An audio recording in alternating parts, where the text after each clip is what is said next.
Irmãos e irmãs, poderíamos dar como título a essa conversa do Padre, Seguidores do Cordeiro. Seguidores do Cordeiro. Eis o Cordeiro de Deus que tira o pecado do mundo. Abrimos um novo ciclo litúrgico, que é o chamado tempo comum. Uma das características desse tempo é a cor litúrgica verde. É a maior parte do ano litúrgico, 30 e algumas semanas. O ano é formado por 50 e poucas semanas, 30 e poucas delas são do tempo comum. Neste ano A, existem 3 anos litúrgicos, o A, o B e o C. Neste ano A, o evangelista característico é São Mateus. Mas o evangelho que ouvimos hoje é segundo São João. Iniciamos o novo ano afirmando que o sinal de Deus é o Cordeiro. É o Cordeiro. Não é a águia destruidora, não é o leão furioso que se impõe na selva, não é o pesado elefante. O sinal é um Cordeiro que nos conduz pelo campo da vida. Jesus é este Cordeiro que está presente entre nós, especialmente para aqueles que mais precisam de proteção, de dignidade, de vida, de apoio, de resgate, mas Ele abre caminho de vida para todos. Ele veio para todos. O Batista, João Batista, aponta quem é Jesus, o Cordeiro de Deus, e aponta qual é a missão de Jesus: é tirar o pecado do mundo. A palavra pecado está no singular, pois não se refere aos pecados individuais. E na Santa Missa, quando a gente reza o Cordeiro de Deus que tira o pecado do mundo, também não é no plural, que tira os pecados do mundo. É o pecado, no singular. Não são os pecados miúdos, é a condição do pecado, a raiz do pecado. Para João, pecado do mundo indica esse mundo fechado para Deus. Esse mundo que rejeita Deus, que rejeita a transcendência, ou seja, tudo aquilo que está para além da matéria. E quando o mundo rejeita Deus, o que sobra são imposições, injustiças, violências, intolerâncias, preconceitos, humilhação que desumaniza. Portanto, segundo São João, no Evangelho, pecado do mundo indica o pecado raiz, ou a raiz de todo o pecado. Quem já teve tiririca em casa e foi arrancando com a mão, daqui a pouco ia lá e levava ela de novo, dizendo, estou aqui, né?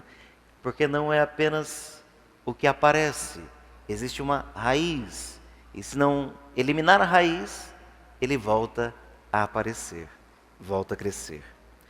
Mas existe, irmãos e irmãs, um dinamismo, podíamos dizer assim, do mal, que está entranhado no nosso mundo exterior e interior, nos nossos projetos, nos nossos desejos, nas nossas ações, de modo que a experiência do pecado se manifesta como um desvio de rota.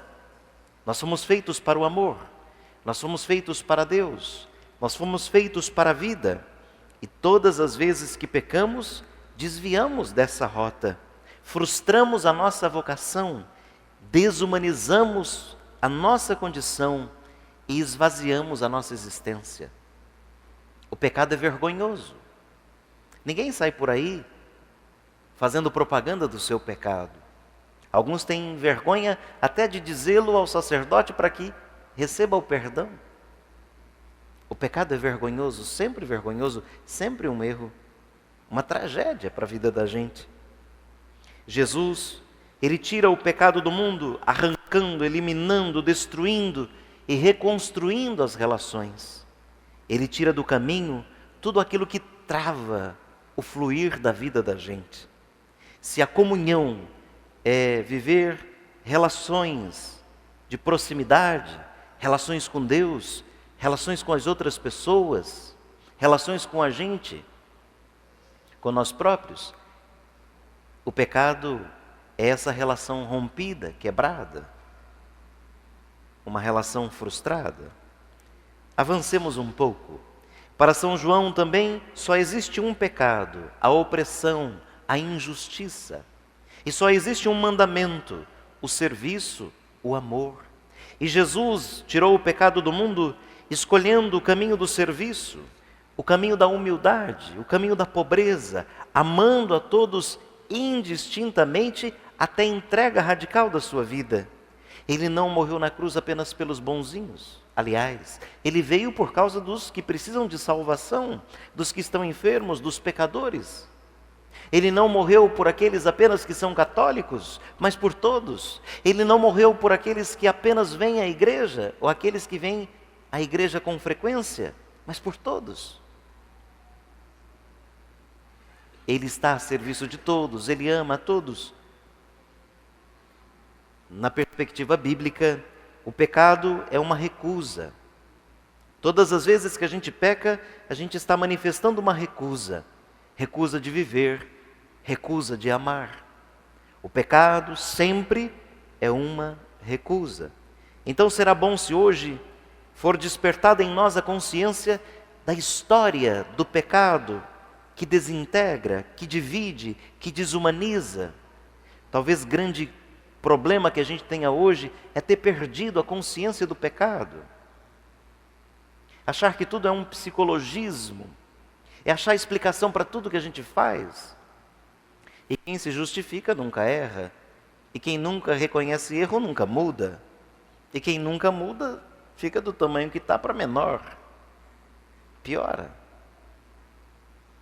O pecado é uma desgraça, uma falta da graça, uma escolha contra a graça. Avancemos para terminar. O drama, irmãos e irmãs, é perdermos a memória de que somos parte de um todo. Às vezes a gente vive como ilha, não está lá numa família, mas parece que não forma uma só coisa, um só ente. Está aqui na comunidade, mas é como se a gente não fosse membro do mesmo corpo que a igreja. A gente deveria se reconhecer em casa, em cada comunidade, em cada paróquia. Somos membros diferentes do mesmo corpo, distintos do mesmo corpo, que é a igreja. O veneno que corrói por dentro, um palavrãozinho, o veneno que corrói por dentro é a petrificação da interioridade, ou seja, a dureza de coração. Um veneno que destrói a vida da gente, a dureza de coração. Dia desses, um bebedouro que a gente tem, que vocês usam na hora da missa, fica aqui embaixo, na torneira da água gelada, abria a torneira, saía nada. Na outra, saía. Torneira gelada, saía nada. Por quê? Estava tudo congelado. Ele estava trabalhando errado. Congelou, não saía. E quantos aqui, ou no mundo, são esse bebedouro de água gelada quebrado? Coração petrificado, congelado, frio, que quando abre, não tem nada a oferecer. Nada de caridade, nada de acolhida, nada de encontro, nada de paz, nada de socorro, nada de vida. Repito, o veneno que corrói por dentro é essa petrificação do interior, da interioridade. É a perda do gosto pela verdade. Tem gente que só se interessa pelo que narra, pelo que vê, pelo que sente, não por aquilo que é, pelas coisas como se manifestam. Podíamos aqui usar como um exemplo um torcedor de futebol fanático. Quem aqui costuma torcer para algum time de futebol? Levanta a mão, só para eu... quase ninguém torce para futebol. Então o exemplo vai ser feio, mas ruim, mas tudo bem, vamos seguir, né? Quem não gosta de futebol, levanta a mão aí. Isso. Às vezes as mulheres não gostam porque o marido vive enfurnado na televisão, falando e troca ela pelo futebol, né? Então já temos aí uma explicação. Outros porque o marido vive indo jogar com os amigos, nunca está em casa, etc. Outra explicação. Mas vamos parar por aqui que quem se justifica nunca erra, né? Mas voltando, futebol. Você pode torcer para o seu time, não tem problema nenhum. Pode ser para o time mais insignificante, é o time que você torce. Que bom, você pode torcer, sem problemas. O problema é quando você torce para um time que está muito mal no campeonato e xinga o seu time, fica mal por causa do seu time, mas não reconhece para os outros que o seu time está mal. Qual é o problema de a gente reconhecer que o time da gente nesse momento não está bem? Então, o craque que é do outro time, você morrendo de inveja, porque não está no seu time, você diz que ele... Você fica arrumando pelo em ovo, né? Você fica arrumando um defeito nele para dizer que ele não presta. Só que ele é um espetáculo. O seu time é que é meio perna de pau. Mas, se a gente reconhecesse que no time do outro tem bom jogador, que no time da gente tem bom jogador, mas que nesse momento não está bom, mas que eu continuo torcendo apesar dos pesares, é isso. A vida segue. Viveremos em paz, torcendo para quem a gente gosta, levando adiante o projeto da vida da gente. Então, por vezes, a gente perde esse gosto pela verdade. A gente fica com a realidade meio construída por nós mesmos. Aquilo que eu gosto, aquilo que eu torço, aquilo que é meu, né?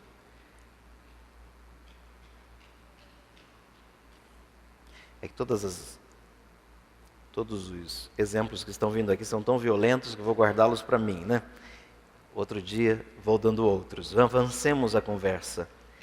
Esse então que está com o coração duro, com a interioridade petrificada, que perdeu o gosto pela verdade, também perde o gosto pelo belo, pelo bem. Extravia a ternura, a transcendência, é fechado sobre as suas coisas. Não consegue se abrir para as realidades transcendentais, aquelas que vão além do material, encontrar um sentido que está para além daquilo que nós vemos. E fico preocupado e perguntando como essa pessoa tem fé. Porque a fé não é algo que se vê, que se pega, que se comprova. A fé não é algo lógico. Se for explicada, não é fé. Se for justificada, não é fé.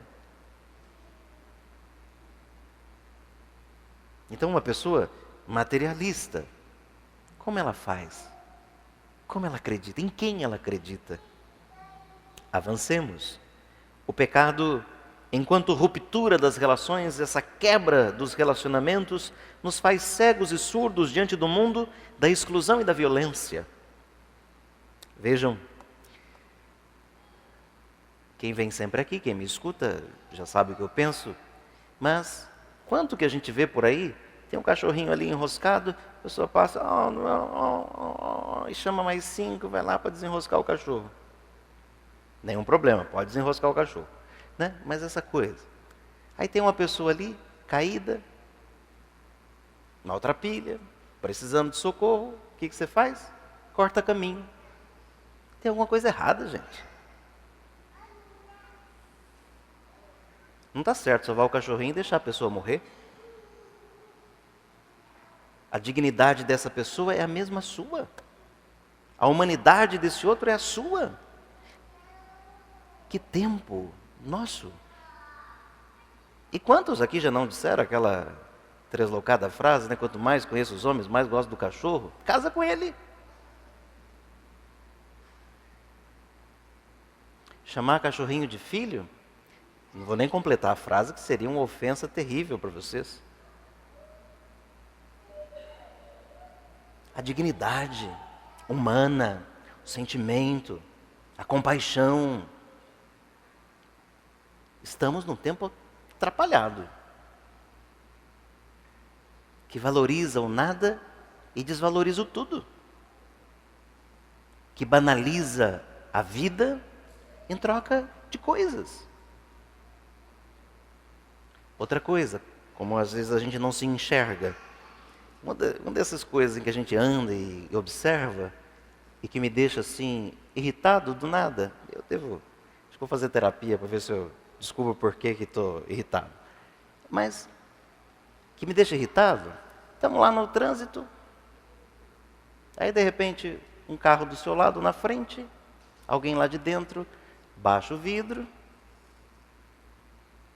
joga a sujeirinha por fora do vidro, sobe o vidro e segue a vida. E é capaz que lá dentro ainda diga assim, que cidade suja. Eu acho que, deixando o carro limpo para sujar a cidade que é de todos, o carro está mais sujo e a vida da pessoa mais suja que a rua. Não está certo. Você não enxerga que faz parte da cidade, que aquilo que critica lá, também você faz? Você faz parte do bem e do mal. Outra coisa, vocês vão achar que eu sou louco e pode achar, não tem problema, né? Nem sempre eu consigo, mas faz uns dias eu comecei, na hora que estou dirigindo e vejo, paro para fotografar os lugares que tem assim uma plaquinha que a prefeitura pôs, ou a Prudenco, dizendo proibido jogar lixo ou entulho. Aí está cheio de lixo e entulho. Será que vocês entendem proibido como pode fazer? Vocês, é modo de dizer, né? Quero acreditar que nenhum de vocês aqui faz. Observem, gente, quanto lixo está na frente das casas das pessoas. É armário, é fogão, é poltrona. Aí, quem que vai pegar isso? Você bota para fora da sua casa para limpar a sua casa e sujar a nossa cidade? Que compreensão você tem do todo? Esse é o exemplo, né? Vocês cuidem do lixo da cidade. Esse é o exemplo. Se eu não entendo que a sujeira que eu deixo ali fora está sujando aquilo que é nosso, alguma coisa está errada em mim. E se nem do lixo eu consigo cuidar, imagina do resto. Quando a gente falava de armas, porte de armas aqui no Brasil, por conta do governo e tal, tinha uma piadinha por aí que é assim, né? A pessoa não aprendeu nem a usar cesto do lixo, vai usar arma.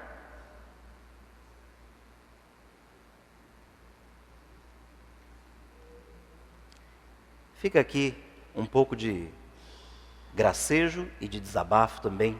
Não está bonita a nossa cidade, não está. E a culpa não é só do poder público. Porque quando a gente precisa pôr algum móvel para fora de casa, primeiro a gente liga pedindo que alguém vai recolher. Ou a gente paga para alguém tirar. Estou nem falando de quem inventa de cortar as árvores, deixa jogado tudo nos lugares também, né? Se a gente for nessa toada, eu vou passar a semana inteira fazendo um papel de ombudsman da cidade, do município, né? Avancemos. A maldade, a mentira, o preconceito, a intolerância não afetam mais a gente. Se alguém zomba de você, você não gosta e grita. Se você se junta com outro para zombar de outro, pode.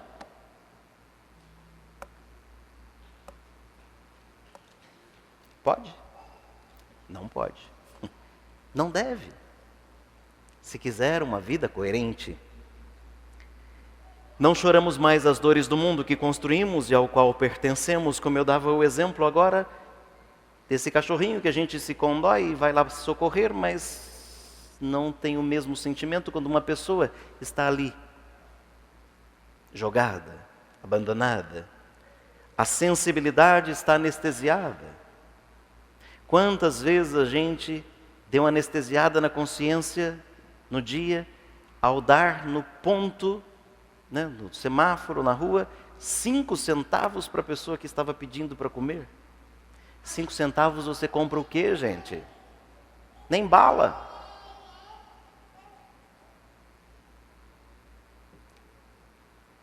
Não deveríamos anestesiar a consciência. É melhor ir para casa com a consciência coçando, encucada assim, porque não fiz. E outra hora você faz. Ao invés de anestesiar a consciência com uma coisa que não serve para nada. E ainda às vezes a gente, depois de dar 5 centavos, escuta assim, um Deus abençoe. Será que a gente tem vergonha, não? Eu teria vergonha de ouvir um Deus abençoe depois de dar 5 centavos. Vejam, o que eu quero aqui com essa conversa? Mostrar que nós estamos muito indiferentes, apáticos. aquilo que de fato interessa. Nós vamos anestesiando a consciência porque fiz isso, porque não resolvo de todos, e daí não faço nada. E aí a gente vem rezar, louva o Senhor, volta para casa como se nada tivesse acontecido. Até domingo que vem a gente volta, louva o Senhor.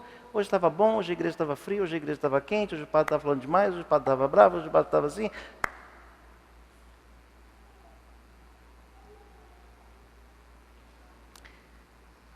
Avancemos para terminar. A compaixão está cada vez mais ausente da esfera pública e das relações com o outro. E parece ser essa a chave da incapacidade da sociedade para responder aos problemas atuais.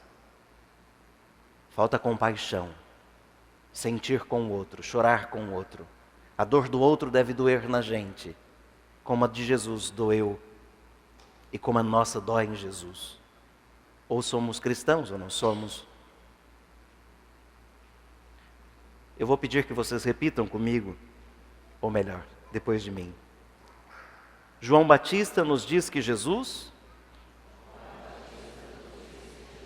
o Cordeiro inocente, é movido pelo Espírito Santo. Então é isso. João nos diz que Jesus, Cordeiro inocente, é movido pelo Espírito Santo. Deus está com ele. Surge uma pergunta e vocês vão repetir depois de mim. Se o Espírito de Deus move Jesus, que é o Cordeiro inocente, a pergunta é: o que nos move? De novo? Agora para você mesmo, no singular. O que me move? Pois é, essa pergunta tem que levar para casa. O que move você? Qual espírito move você? Diante, por exemplo, da polarização social que existe nos nossos dias, deveríamos não nos deixar levar pela bilis, pela violência, pela vingança, pelo partidarismo. Deveríamos nos deixar levar pelo Espírito de Deus, que quer a reconciliação, que quer a paz, que quer a harmonia, que quer a concórdia, que quer a comunhão. Então, ao invés desse espírito maledicente e vingativo, o Espírito de Deus, precisamos construir pontes reconciliadoras. Precisamos construir pontes reconciliadoras. Mais uma vez, precisamos construir pontes reconciliadoras. Última pergunta, para terminar mesmo a conversa, que vocês vão levar para casa e vão repetir depois de mim. Minha presença no mundo faz diferença?